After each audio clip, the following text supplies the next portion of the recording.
be a gangster. You know, to me, when they say OG, you know, I used to think they was talking about God. Original God. You know, I ain't know it was like gangster, original gangster.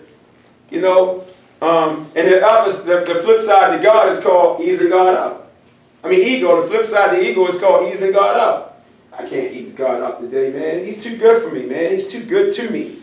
You know, so I listened to him by doing those things that I used to do in jail that got me clean and sober. I'm never going to change him. Even today, you know, when we think of each month, for each month in the program of recovery, there's a principle that we follow. But also those same principles in the martial arts. There's a book that I wrote. Now this is funny too, because I wrote this book in jail. It was on the New Authors bestsellers list. Now when the author came to me and said, write your own book, I'm like, me, my own book? I'm the same guy in the hood that was stealing magazines from the bookstore because we were so poor.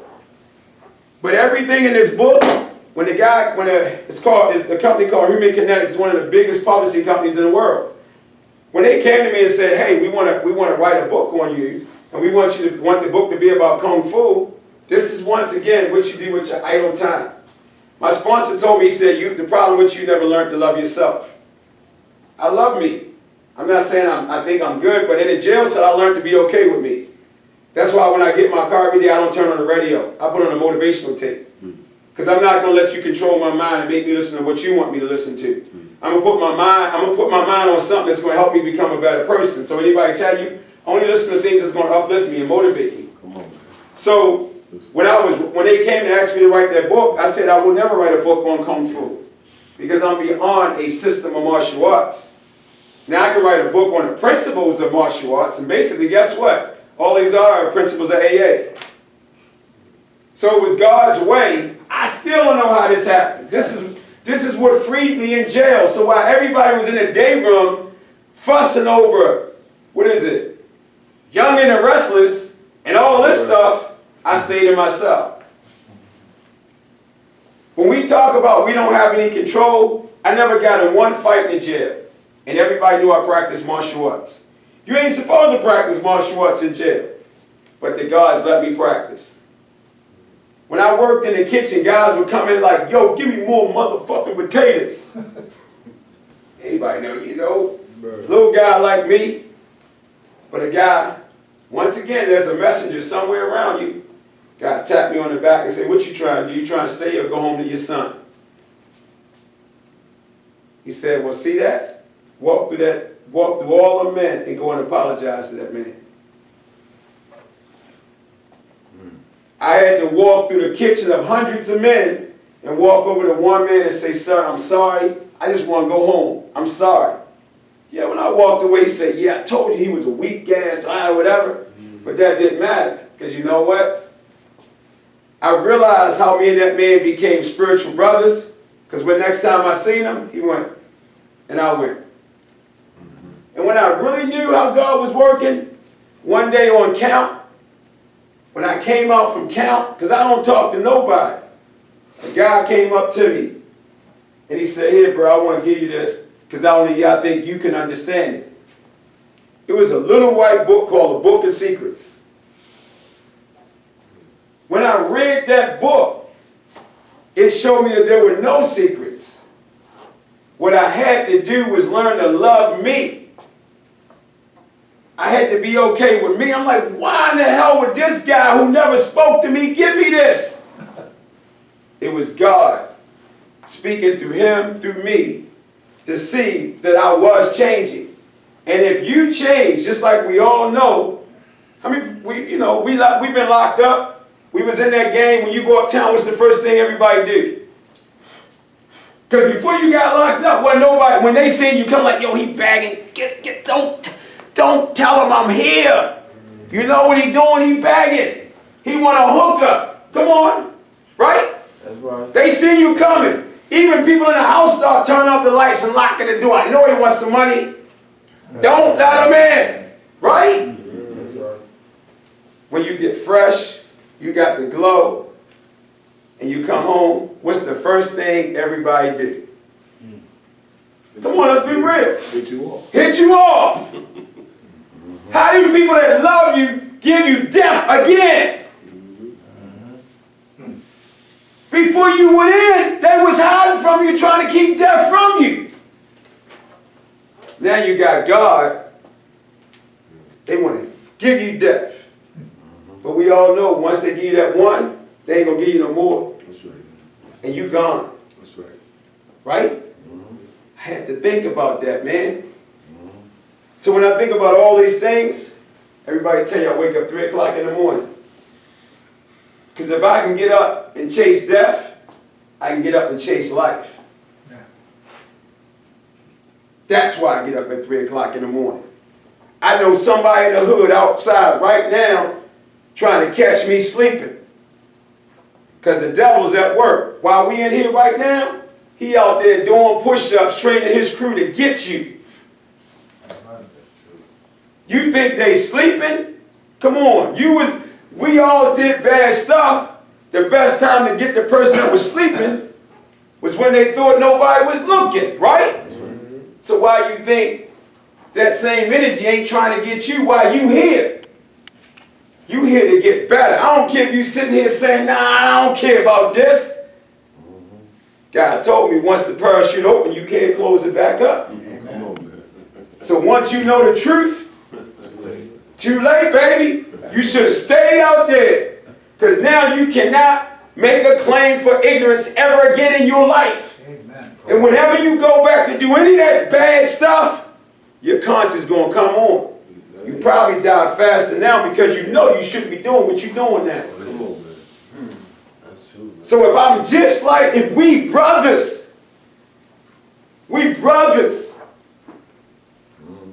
God got me here not because I'm that smart and I'm that intelligent. He got me here because it's my duty to tell you that I don't know how I made it from where you at. But you can make it from where you at right now. And fuck a prison record. Because that ain't going to hold you back. That's an excuse. I got a prison record. You want to see it? The whole world has seen it. But you know what? Policemen walk right through that door and have me teaching their kids.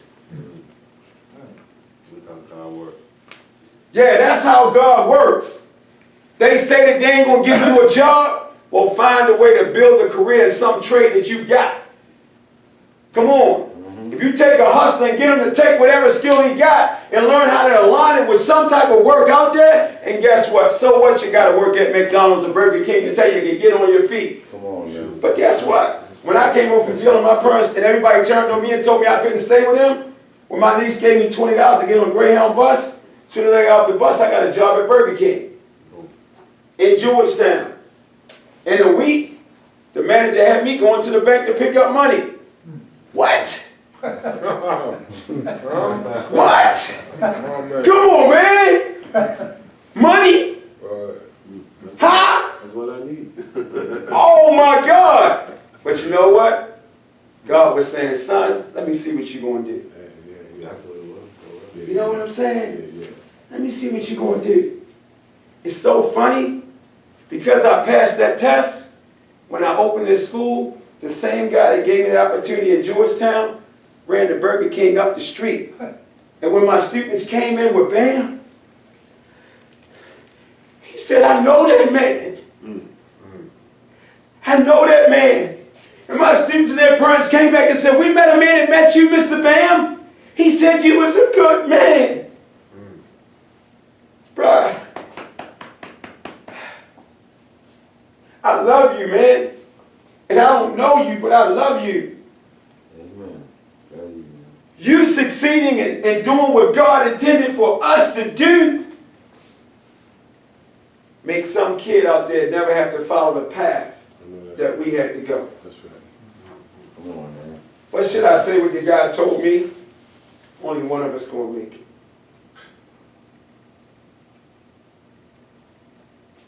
Damn, that's hard to say. Only one of us going to make it. I'm still trying to make it, man. Because I don't want to believe that I have made it. None of this matters. I get up every day and I'm meeting with you because I just don't want to go back. I know if I go back, I'm not coming back to AA and saying I have relapse. Right. And I'm not going back to jail because even though I made it out, I can't handle that no more. That's right. Right, come on. So I'm dying.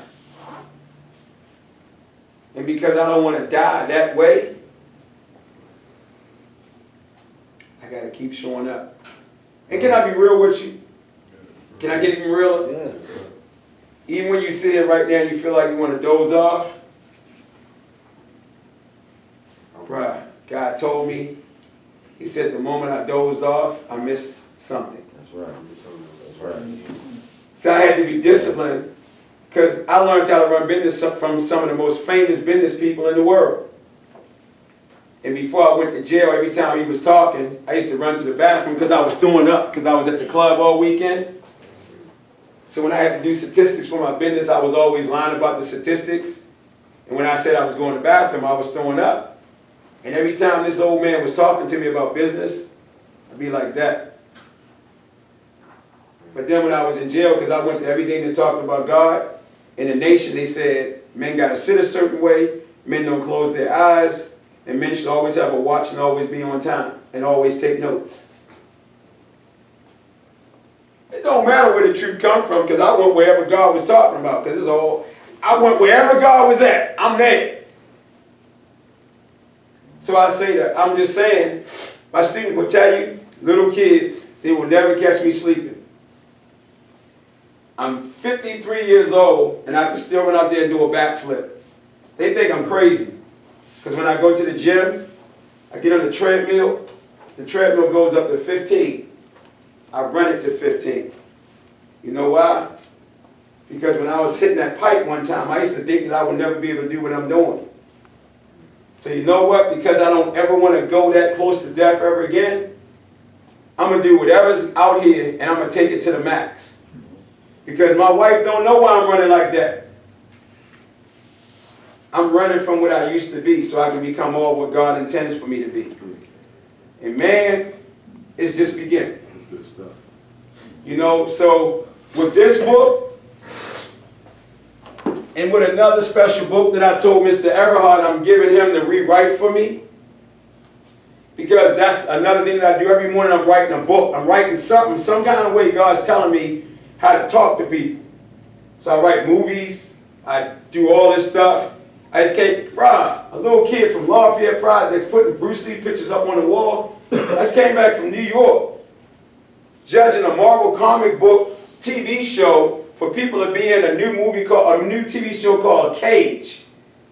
Now me, they know what I've been through. Everybody knows. But when I walked through, they said, man, there's something about that man that I want. I know it ain't me. I know it's some type of spirit or whatever it may be. So I still got to pinch myself and see if it's real. So one of the books I wrote when a guy first told me to come up with this whole warrior mindset, and you will probably appreciate where the warrior mindset comes from. You heard of Damon John before, right? Fubu. He's on the TV show Shark Tank. Well, one day I had this guy I teach. We was here and he hadn't heard my story. And he said, man, I got to hook you up with somebody. So he hooked me up with this guy who was the manager of a guy that wrote a book called Westmore. You ever heard of a book called The Other Westmore? Real popular book. It's New Authors Bestsellers list. Gotta read the book, man. It's real powerful. It's a true story about these two guys called Westmore. One was a criminal and one went off to college. And I think the one that went off to college got a show on Oprah Network. But anyway, him, Ray Lewis, Damon John, all of us, some kind of way, ended up where we were going tour together. I still can't remember this, but this is how God worked. I swear I ain't lying to you. Because I was trying to get into branding, I had read all of Damon John's books before I met Damon John. And how in the hell do now I meet Damon John? And his manager has became my mentor. So when he heard my story, he said, "Bam, out of all these corporate people out here, none of them have a story like you." He said, "Bro, can you imagine what you can do to corporate America if I can just get you structured?" He said, "We got to figure out something. When I heard your story, you're a warrior. We got to call that the warrior's mindset." So it ain't come from me, it came from somebody else. Now listen, So one day I wrote a series of principles. It's called Warrior's Mindset. Let me read it to you. The name of the book. It's called Warrior's Mindset Daily Fight Devotions. Because every day I'm fighting to stay who I am. 24/7 from the inside out. Because it was hard to stay clean and sober, so I couldn't do it for one day. Every time somebody said just for the day, I couldn't do it. I had to do it just for the second because I love getting high. So it's the same thing. I do everything for the second. So in the month of November, which is the month we in, the principle that I want us to go away with thinking about before we have our closeout devotion, I want you to think about this principle which is tied into everything that's spiritual, even AA. This is the month of self-denial. Because in order to be thankful and give, you got to deny the things that you selfishly want for yourself. So that food right there, right now we homeless. You can say, me and my family have been displaced for 3 months. Our house got blew up by Comcast. We have one room, hotel room, a wife and 2 kids. And people cannot believe how we stand this positive. When I say it's stressful and it's hard, they can't believe it. But what else to do but to get at somebody else? What, you going to sit back and cry? Somebody asked me, say, yo, so how you doing and how you feel? I had to stop for a minute and say, what's the word? I feel blessful. To me, you know what blessful is? There's a lot of chaos going on, but God blessing me like I can never imagine. In the stress. But if I sit back and get stressed out and complain, then I can't see the blessings. And that's all because I'm denying myself of those selfish things. So this month, in the Warrior's Mindset, it's called the Self-Denial Month. And it's broken down every week because I believe for myself, I take a principle and I work it for 7 days, and in 7 days I internalize it. Okay? I believe a guy told me, he said, I can't read, I got to study. So I got to make these things a part of me. So we're going into the last month of the week of this, last week of this month. And it says, love. Love is beyond emotion and words, but it's real. It is something that's felt and expressed. It's beyond emotion. Have you ever sit in a room with your wife or your kid or anybody and just felt love? Most people got to say love. They can't feel love. I think what we're doing right now, I think we're sitting in a room and we feeling love. Amen. We feel it. For you guys to sit here, Amen. and I know he fight not to go to sleep right there. The eyes going, but he's like, oh, he called me out, man. I got to hold this joint down. I got to rub it down, right? But that's what's awesome, man. Bro, I swear to God, to all of you, man, I am not worthy. I am not worthy to be amongst your presence and your wisdom and your knowledge to be talking, because I know you got so much more to share with me. But God brought us together. Look at what we did in this room right here. Look at the power of God, man. Amen. Thank you, Jesus. Thank you guys. This means nothing. This means everything. Because you give me hope and you give me strength, not because of what situation you are in, it's because the Spirit is in your heart. When I see your smile, I see your look, I see you, just like that man right there being around, being an example for me. You tell me, just from knowing you're much older than me, and you're telling me, because of whatever you did, good or bad, you gave me hope to stand here and give it back like it's my duty to do. And it goes back to this man right here. Amen. Because we never met. I was having a miserable day. And he just gave me a number. Said if you want to use it, use it. I don't know why I used it. I was having another miserable day. So I used it, you know. And he answered it. And we still don't